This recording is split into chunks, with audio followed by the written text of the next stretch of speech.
Lawrence Bishnoi के नाम ने तो पूरे देश में गदर मचा दिया। जहां कहीं भी देखो यही सुनने में आता है कि लॉरेंस के नाम पर किसी ने फोन पर धमका दिया, किसी ने मैसेज करके धमकाया, कहीं लॉरेंस का कोई आदमी निकला, कोई खुद को लॉरेंस का आदमी बता रहा है। लॉरेंस बिश्नोई के नाम पर धमकियों की बाढ़ आ चुकी है। सलमान खान को लॉरेंस बिश्नोई गैंग से 2 बार धमकी मिल चुकी है। अब तक 2 आरोपी गिरफ्तार हो चुके हैं कहा जा रहा है। सलमान खान के करीबी और बाबा सिद्दीकी के बेटे जिशान सिद्दीकी को भी 2 बार धमकी मिली है। 2 आरोपी गिरफ्तार हुए। बिहार के निर्दलीय सांसद पप्पू यादव का तो लॉरेंस से मिली धमकी के बाद ऐसा हाल है कि जो पप्पू यादव लॉरेंस को 2 टके का अपराधी बता रहे थे, वो खुद कह रहे हैं कि उनकी सुरक्षा बढ़ा दी जाए। इसी तरह से stand up comedian Munawar Faruqui को भी लॉरेंस गैंग से धमकी मिल चुकी है। पुलिस जांच में जुटी है। अब इसमें नया नाम जुड़ गया है, खुद को बाल संत बताने वाले 10 साल के अभिनव अरोड़ा का। अभिनव अरोड़ा के परिवार ने भी लॉरेंस गैंग से धमकी मिलने का दावा कर दिया है। पुलिस ने शिकायत दर्ज कर ली है। जाहिर है कि यह लॉरेंस बिश्नोई का खौफ ही है जो इस वक्त ट्रेंड कर रहा है। जो लॉरेंस बिश्नोई खुद गुजरात की साबरमती जेल में बंद है, उसके नाम पर धमकी मिलने की बातें हो रही है। लेकिन लॉरेंस बिश्नोई के गैंग से जिसे सबसे ज्यादा धमकी मिली है, जिसे सबसे ज्यादा खतरा बताया जा रहा है, वो हाई प्रोफाइल नाम सलमान खान का है। बाबा सिद्दीकी के मर्डर के बाद सलमान खान को 2 बार डायरेक्ट धमकी मिल चुकी है। हालांकि दोनों बार पुलिस ने धमकी देने वाले आरोपी को गिरफ्तार कर लिया। सलमान खान को धमकी मिलने का सबसे ताजा मामला 25 अक्टूबर का है। 25 अक्टूबर को मुंबई के बांद्रा ईस्ट में जिशान सिद्दीकी के पब्लिक रिलेशन ऑफिस में कॉल करके सलमान खान को धमकी गई। इस कॉल में फिरौती नहीं मिलने पर सलमान खान और जिशान सिद्दीकी को जान से मारने की बात हुई। इस मामले में जिशान सिद्दीकी के दफ्तर की तरफ से शिकायत की गई और पुलिस ने एफआईआर दर्ज कर जांच शुरू कर दी। आज मुंबई पुलिस ने धमकी देने के आरोपी गुरफान खान को यूपी के नोएडा से गिरफ्तार कर लिया। आगे की पूछताछ के लिए मुंबई पुलिस आरोपी को ट्रांजिट रिमांड पर ले गई है। पूछताछ में आरोपी ने सलमान और जिशान सिद्दीकी को धमकी देने की बात कबूल भी कर ली है। आरोपी गुरफान खान मूल रूप से यूपी के बरेली का रहने वाला है और अभी दिल्ली के ज्योति नगर में अपने चाचा के पास रहता है। पुलिस ने आरोपी गुरफान खान के उस मोबाइल फोन को भी जब्त कर लिया है जिससे उसने सलमान खान और जिशान सिद्दीकी को धमकी दी थी। हालांकि आरोपी इस बात का सही जवाब नहीं दे पाया कि आखिर उसने सलमान और जिशान को धमकी दी क्यों। मुंबई पुलिस आरोपी को मुंबई लेकर गई है ताकि उसके लॉरेंस गैंग से किसी भी तरह के कनेक्शन की पूरी पड़ताल हो सके और धमकी की वजह का भी पता चल सके। इससे पहले बाबा सिद्दीकी की हत्या के 6 दिन बाद यानी 18 अक्टूबर को सलमान खान को 5 करोड़ की फिरौती के लिए भी धमकी आई थी। आरोपी ने मुंबई ट्रैफिक पुलिस के व्हाट्सएप नंबर पर मैसेज करके फिरौती मांगी थी और खुद को लॉरेंस बिश्नोई गैंग का मेंबर बताया था। आरोपी ने मैसेज में लिखा था, इसे हल्के में मत लो, सलमान खान को जिंदा रहना है और उसे लॉरेंस से दुश्मनी खत्म करनी है तो उसे 5 करोड़ रुपए देने होंगे। अगर पैसे नहीं दिए गए तो सलमान का हाल बाबा सिद्दीकी से भी बुरा होगा। हालांकि इस मामले में भी मुंबई पुलिस धमकी देने के आरोपी शेख मोहसिन को झारखंड के जमशेदपुर से गिरफ्तार कर चुकी। धमकी देने वाला यह आदमी सब्जी की दुकान चलाता है। लॉरेंस बिश्नोई गैंग की तरफ से जिस तरह सलमान खान और उनसे जुड़े लोगों को धमकियां मिल रही हैं या धमकियों की एक तरह से कहिए बाढ़ आ गई है, उससे खबर है कि सलमान खान की रातों की नींद उड़ चुकी है। सलमान खान के करीबी और बाबा सिद्दीकी के बेटे जिशान सिद्दीकी ने एक इंटरव्यू में बताया कि सलमान खान आज भी उनके पिता की हत्या से दुखी हैं। वो अक्सर उन्हें याद करते हैं और परिवार से बात कर उनका हालचाल लेते हैं। सलमान खान के लिए सोना मुश्किल हो गया है। जिशान सिद्दीकी ने आगे बताया कि सलमान खान कहते हैं कि वो रात को सो नहीं पा रहे। जब से सलमान खान के करीबी माने जाने वाले बाबा सिद्दीकी की हत्या हुई है, तब से अटकलें भी लग रही हैं कि लॉरेंस गैंग सलमान खान तक पहुंचने में जुटा है और सलमान तक पहुंचने के लिए लॉरेंस बिश्नोई गैंग सलमान खान के सपोर्ट सिस्टम को तोड़ना चाहता है, जिसके लिए लॉरेंस बिश्नोई गैंग सलमान खान के करीबियों को नुकसान पहुंचाकर उनके मन में खौफ पैदा करना चाहता है।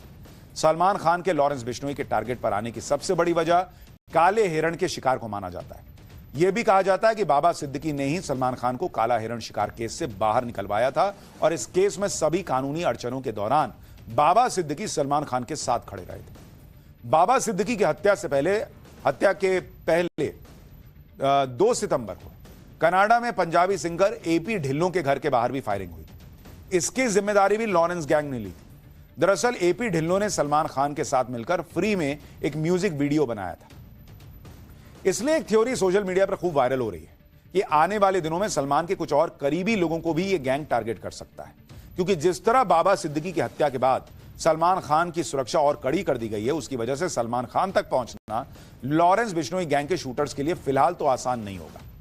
इसलिए सलमान के करीबियों पर खतरा बढ़ गया है। सलमान खान के सपोर्ट सिस्टम को तोड़ने वाली इस थ्योरी के लिए मुंबई के अंडरवर्ल्ड में टारगेट किलिंग के पुराने पैटर्न का हवाला दिया जा रहा है। जैसे पहला केस साल 1992 का है। उस दौर में अंडरवर्ल्ड डॉन दाऊद तक लोगों की पहुंच आसान नहीं थी।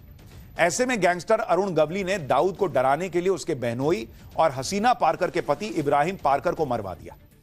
दाऊद के दुबई भागने के बाद से इब्राहिम पारकर ही मुंबई में डी कंपनी का कारोबार देखता था। इसी तरह का केस साल 1981 का है। पठान गैंग भी दाऊद को मरवाना चाहता था, लेकिन जब यह गैंग दाऊद को नहीं मार सका तो उसके बड़े भाई शब्बीर को मरवा दिया। लॉरेंस गैंग की तरफ से आई धमकियों की बाढ़ के बीच बाबा सिद्दीकी मर्डर केस में एक और पर्दाफाश हुआ। पिछले दिनों लुधियाना से गिरफ्तार किए गए सुजीत सिंह से पूछताछ के बाद पुलिस ने दावा किया कि बाबा सिद्दीकी मर्डर केस में लॉरेंस के भाई अनमोल ने सुजीत से संपर्क साधा था और अनमोल बिश्नोई ने ही हत्या की साजिश रची थी।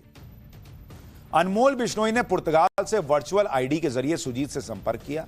आरोप है कि इस हत्या के लिए हथियार का इंतजाम और फंडिंग अनमोल बिश्नोई ने ही करवाई।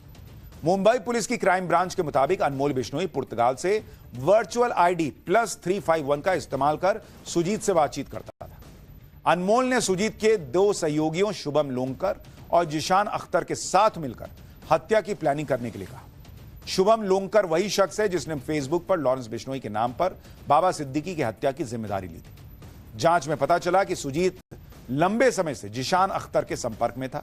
सुजीत ने अपनी असली पहचान छुपाकर खुद को बब्बू सिंह के नाम से अपने साथियों के सामने इंट्रोड्यूस कराया था। सुजीत ने इन सभी को हत्या की साजिश में शामिल किया और बाबा सिद्दीकी के घर और ऑफिस की रेकी भी करवाई। और फिर 12 अक्टूबर को दशहरे की रात मुंबई में लॉरेंस के गुर्गों ने बाबा सिद्दीकी की उनके बेटे के दफ्तर के बाहर गोली मारकर हत्या कर दी। अब तक ना तो शुभम लोंगकर की गिरफ्तारी हुई है और ना ही जिशान अख्तर की। बाबा सिद्दीकी मर्डर केस के ये दोनों आरोपी फरार हैं। मुंबई क्राइम ब्रांच की टीम इन्हें तलाश रही, लेकिन हैरानी की बात है कि इन सब के बावजूद लॉरेंस बिश्नोई के नाम पर जान से मारने की धमकियों का सिलसिला थम नहीं रहा है। लॉरेंस बिश्नोई गैंग में कहा जाता है कि 700 शूटर्स हैं। कहा जा रहा है कि लॉरेंस बिश्नोई ने शूटर्स का जो नेटवर्क तैयार कर लिया है, जो गैंग खड़ा कर लिया है, उसके लिए लॉरेंस ने कड़े नियम भी बनाए हुए हैं। लॉरेंस बिश्नोई गैंग के नियम और कानूनों के बारे में आप सुनेंगे तो आप भी हैरान रह जाएंगे। लॉरेंस बिश्नोई का कोड नेम गुरुजी है, जो उसके भाई अनमोल बिश्नोई ने रखा था। लॉरेंस बिश्नोई जेल में अन्न का सेवन भी नहीं करता, मौन व्रत रखता है। लॉरेंस हनुमान जी की पूजा करता है और रोजाना सूर्य नमस्कार भी करता है।